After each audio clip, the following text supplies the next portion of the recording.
What is going on, Elena?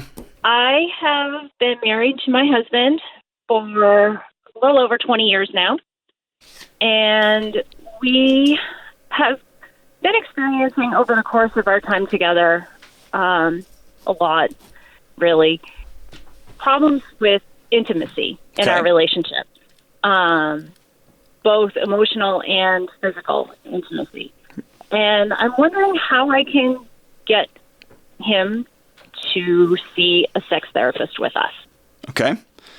So tell me, be a little more specific. Walk me through some of the challenges. I don't feel that our sex life Hey, hold on, Elena. Hold on. Yes. We're super into this already, so it's all good. You're like, I can be like, we're all in. So you just go for it. Okay. Hey, listen, there's like seriously 16 people that listen to this podcast at the most, right? 4 of them are my brother. He just has like 4 different monitors open. Anyway, it's either 16 or 1 million or so. Either way, it's all good. So we're in it. Go for it. So it's just I don't find our sex life very fulfilling. Okay. What does that mean? So that, well... Like he's not good in bed, he's not adventurous, you ask him for things and he says, I'm not doing that. Like, what do you mean? I feel like he shuts me down when I tell him what I need from him. And it creates a cycle where I avoid. Yep. Which creates another situation where he's angry at me for avoiding. And you get in that weird, sucky marriage dance, right? So yeah, and I want to break the cycle. I love him dearly. I want for us to be happy. Yeah. And I need to break this cycle somehow. And I'm at a loss for what to do. Well, I love your spirit. Like, you're making my heart feel good that you're invested in this. This is so awesome.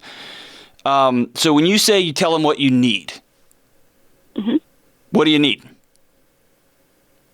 I tell him how I want him to touch me. I tell him what I need him to say to me.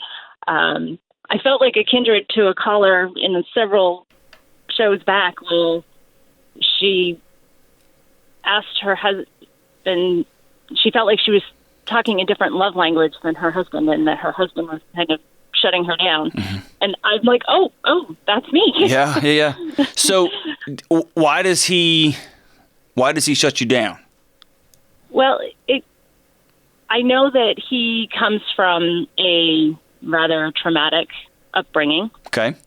The nature of his job is he's exposed to great amounts of trauma on a regular basis. What's that job? Daily.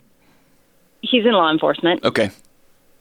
And so he didn't have the best example of what a loving relationship looks like. Okay. Growing up. And I think that part of that spilled over into he didn't really explore his own sexuality. Okay. Does he believe that you love him and cherish him and value him? Yes, I think so. You know so, or you think so? No, I know so. I tell him regularly. Okay, so not in the ways that you think. Like, and I'm just speaking broad generalizations here. I'm totally gendering this. Nobody write mean things on the internet. But, like, sometimes the trap is I wash his clothes, I make his dinner, I fill in the blank. He knows how much I love him. And that's not always the answer to that question. And so, posed another way, has he ever communicated to you, here's how I would really feel valued and loved? And you said, sweet, I'm all in. He hasn't communicated that to me. Okay. No.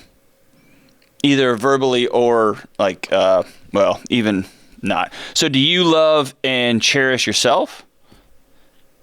I try to. Okay. So you said you want to be happy. Walk me through a picture of what happy is.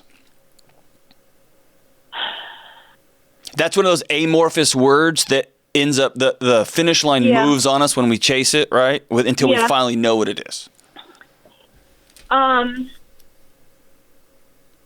For me, that would be that we both feel secure enough in the relationship that we're not concerned that the other's going to leave because of these problems.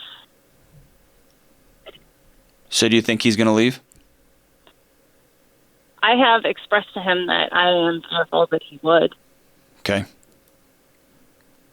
Are you going to leave? I don't want to. That's an expertly avoidant answer. Are you going to leave? I'm not giving up without a fight. Okay, that's awesome. I just don't want to be the only one fighting. That's fair. That's fair. So, tell me about the last time you sat down and, not in a fight or not in a frustrated moment, but sat down and said, I want our life to have reckless, rambunctious, wild sex. I want to be able to be so enmeshed and in love with you in such a wild way here 20 years into this thing that we are tangled up and that I'm having to hide my phone because of the things that you send me that I've asked you to and vice versa and. But I need some new tools and I want you to come with me. Have you ever had that conversation with him? Not that explicitly, no. Okay.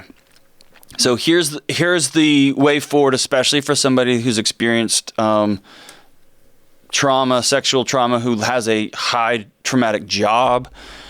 And I've been in that same situation.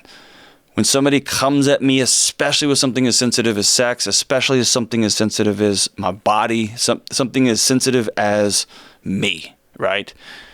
People who have experienced trauma or work and live in trauma are experts at walls real quick, right?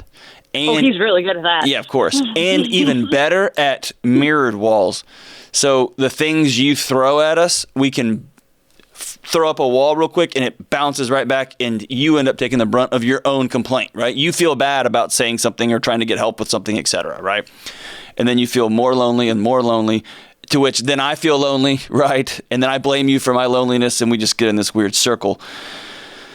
So the way through that is for you to say really explicitly, we are 2 decades in, and you are the man that I married. You're the man that I love. You're the man that I want to take this, our sexual life, our sexual intimacy, our sex life. Don't even use words like intimacy. Use words like someone who is just ravenously desiring this guy. And say, I am ready to go to a level that both of us don't even know yet. And speaking about you, I don't have the tools to get us there. I would love for you to explore this with me because I'm ready to go. And if he says, no, I'm good, man, I'm just going to watch the game, then that's all the answer that you need, right? And if he looks at you like, I don't know another person, I don't know one off the top of my head that wouldn't look at their wife and say, okay, I'm super all in. And you can tell him, I'm scared about how this is going to work. This is going to be awkward for us, and I'm nervous about it, and I'm super, super all in, but I want to go get some tools. And if he's in law enforcement, like every cop I've ever met in my life, and I've known a bunch of them, he's going to say, I'm not going to some therapist, whatever. Then you can say, I'm going to, and I would love it if you came. And at the end of the day, that's the best you can do, and you can really double down on healing your heart, learning some new tools, and then letting him see the benefit of these new tools you're learning. And my gut tells me he'll follow right along with you. I know a lot of brave law enforcement folks who get over that initial hurdle about counseling, get over that initial hurdle about therapy, and then all of a sudden their entire world is different because they learn a whole new language on how to be scared, how to say, I don't know, how to put their guard down, take off that bulletproof vest and then the vest underneath that vest, right, which is the one that protects their soul, and say, whew, all right, if we're going to do this, let's go all in, right? Does that sound exciting or no?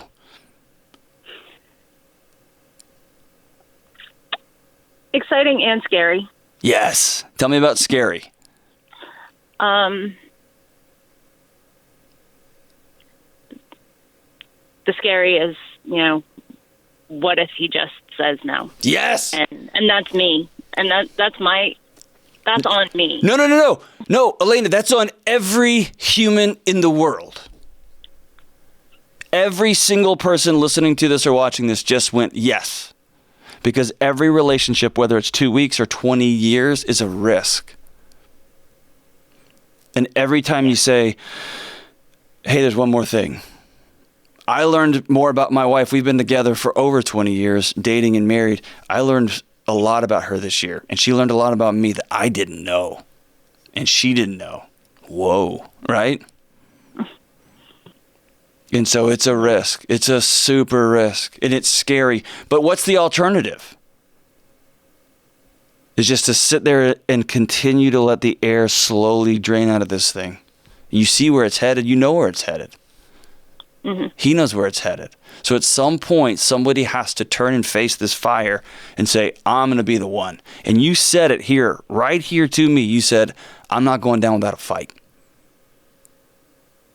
And the beautiful thing here is the fight is more awesome sex. That's the fight. I'm all in. Somebody walking through the lobby just looked in and was like, whoa, what are y'all talking about? This, more awesome sex, right? About being fully known, about finally being loved in a way that you go, yes. And that he goes, whoa, what have I been missing? Right? You don't sound like you're all in on that. I am. Hey, listen, I don't know what you do for a living. Do not be an actress because you are not selling this. Why did this suddenly get scary?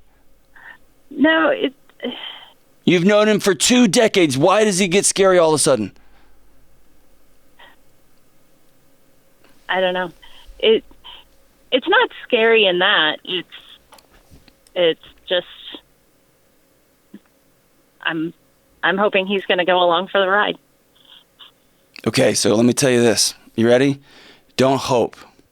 You've got to go. If you go into this conversation with one foot already out, just in case, you can feel it. You can feel it. You can know that, man, she says she loves me, but she's hedging her bets. You've been married for 20 years. Either there's something else here that you're not telling me about, or you got to just jump. And by the way, man, if you're in love with somebody for this long and they're not all the way in the pool, man, everybody in the room knows it. Your kids know it. Your friends know it. And especially that little 6-inch gap between the two of you in bed feels like 100 miles apart. At some point, one of you, and it sounds like you, has got to just say enough. I want this to be ravenous and reckless. I want to be so obnoxiously in love with you that literally our kids are embarrassed. They are embarrassed. And I'm super okay with that because my life is not making sure my kids aren't embarrassed. My life is making sure that I slide in, like I said about those 2 women at the top of the hour here at the beginning of the show, we slide into the end of our lives with no tread left on the tires. I want no conversations left had. I want to have fully risked everything to that person that I said I do to. I risked everything, went all in. And yeah, Elena, he could say, dude, I'm sorry, I'm out. And God, that would suck. But if that's the case, he's already out now, right? And then you get a clean cut and then you can go figure out what's next instead of just slowly the air leaving this thing. But go all in. Tell him you're going to learn some new tools. Tell him you're going to go figure some things out and you want him to be along for the ride because both of you are going to benefit. Everyone around you is going to benefit. His work's going to benefit. You're going to benefit. Everything gets better when a couple is all in on each other. All in. And I'm excited for your heart and your soul and the fact that you said the magic words, I'm not going down without a fight. And if all of our fights were about more, better sex, God almighty, what a great world that would be.